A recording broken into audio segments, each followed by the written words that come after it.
The Wall Street Journal says it found Trump's insane letter to Jeffrey Epstein, but audiences aren't buying it. What does this tell us about the death of mainstream media? Welcome to America Uncovered. I'm Chris Chappell. Let's start off with the Trump-Epstein letter. Are you still talking about Jeffrey Epstein? Okay, I get it. We're all probably feeling a little burnt out on Epstein. But trust me, there's more to the story that goes way beyond Epstein. So as I was saying, last Thursday, the Wall Street Journal published this exclusive article detailing a supposed letter sent by Donald Trump to Jeffrey Epstein way back in 2003.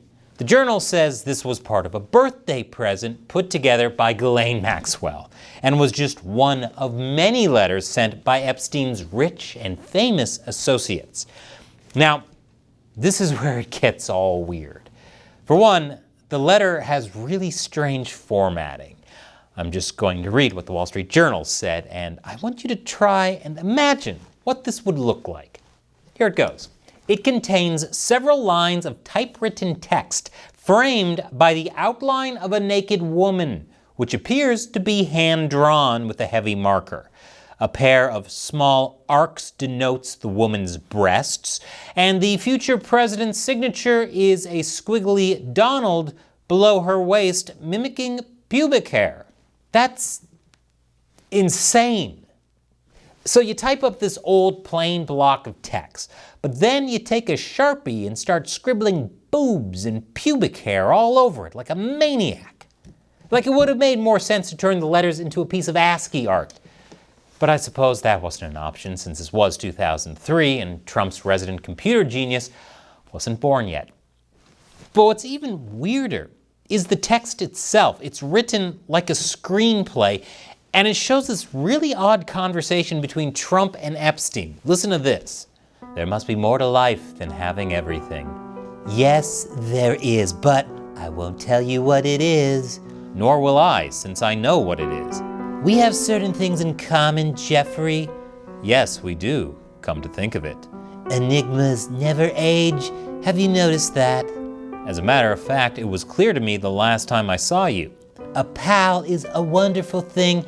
Happy birthday, and may every day be another wonderful secret. To quote the great John Tron, what does that mean, dude?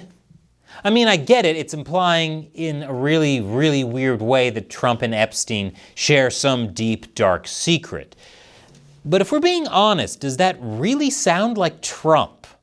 I know he has the best words, but when have you ever heard him be so cheeky? I mean, we already know how Trump talks about women in private. And when you're a star, they let you do it. You can do anything. Whatever you want. Grab them by the you can do anything. And people say romance is dead. But obviously, a lot of people are pretty suspicious. It's entirely possible that the whole ordeal was generated by AI. I mean, look at this. What's with the narrator? Why is it called voiceover? Is this a commercial? And why is it a back and forth between two people and not just a note from a friend? Let's not forget it's overly vague and abstract too. Enigmas never age? Who writes this stuff? And why does it refer to the future president as Donald at first, but later switches to Trump? Go home, ChatGPT, you're clearly drunk. Trump himself hit back at the article saying, I never wrote a picture in my life. I don't draw pictures of women. Which is kind of true. Technically speaking, Trump does draw pictures, like these sketches, which were auctioned off at charity fundraisers, but I wouldn't call them sexy. Unless you're into that dating sim where you're a house that falls in love with other inanimate objects.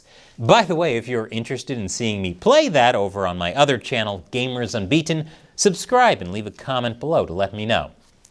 Anyway, adding fire to the suspicion, the article doesn't even include a picture of the letter, and requests to see the document have gone a little something like this. May I see it? No. Now, assuming the letter is fake, it's possible the Wall Street Journal thought that manufacturing a document with Trump's signature would be dipping a little too far into criminal forgery. As of right now, all they could really be accused of is, libel, which is exactly what Trump is suing them for. to the tune of $10 billion.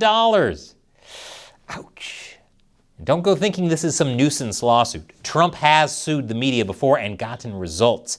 Like when Paramount agreed to pay $16 million over what Trump claimed was a falsely edited CBS interview with Kamala Harris. Or when ABC forked over $15 million on account of one of their hosts accusing Trump of being a grapist. The media has backed itself into a corner. They're making dumb mistakes, and it's coming back to bite them. The Epstein story is a perfect example. Whatever you think about the case, the media's coverage is clearly meant to cause division among Republicans, especially at a time when their whole Russiagate narrative is blowing up in their faces. But instead, not only is it opening these companies to lawsuits, it doesn't even seem to be working. Here's CNN.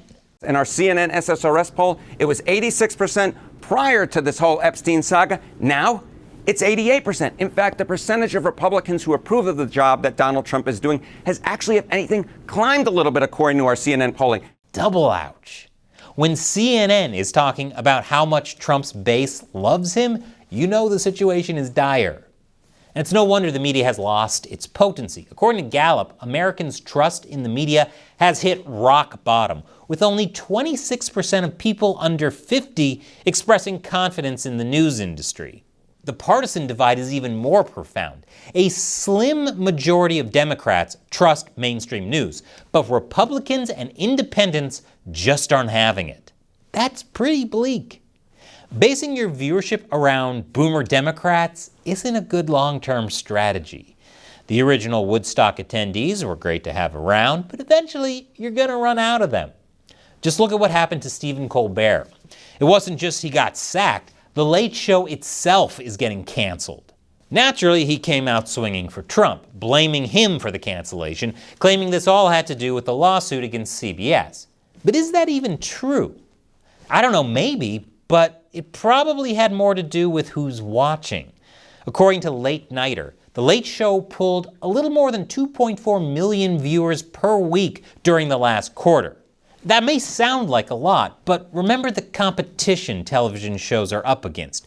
Mr. Beast videos get hundreds of millions more views.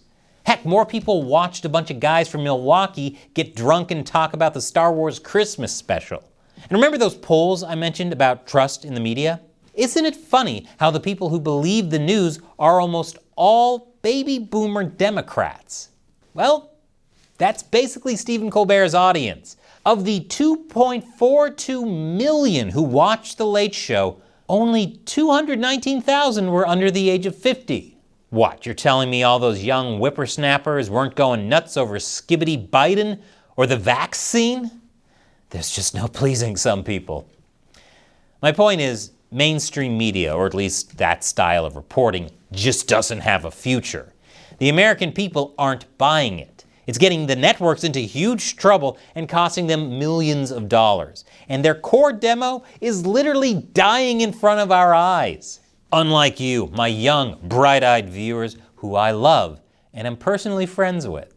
I know that you're exactly the kind of smart, inquisitive, conventionally attractive people who will leave a comment and hit that subscribe button because you like to stay up to date with the real news.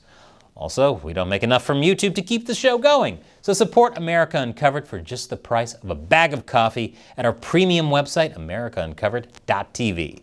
Once again, I'm Chris Chappell. Thank you for watching America Uncovered.